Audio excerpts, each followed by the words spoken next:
المتعه النهارده عجبتك؟ حاجه جميله الصراحه.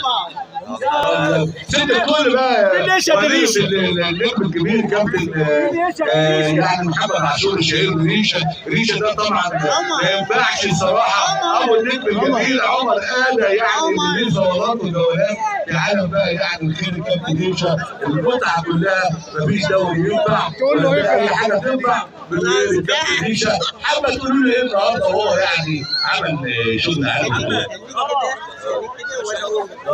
كل حاجه حلوه، كل حاجه حلوه. ريشه في القلب يعني. طبعا هو المتعه والاثاره، هو الحب كله، الحب كله حبيته فيك، الحب كله وزماني كله انا عشت فيك يا ريشه، زماني كله يا نهار ابيض خبر ابيض. وفي نهايه اللقاء بقى بنشكر ست الكل بقى هم الكابتن ريشه النهارده على حضورها بقى طبعا اللي اثارت الناس تكون موجوده. شكرا لحسن استماعكم. اشكر بقى زملائي حبايب قلبي كابتن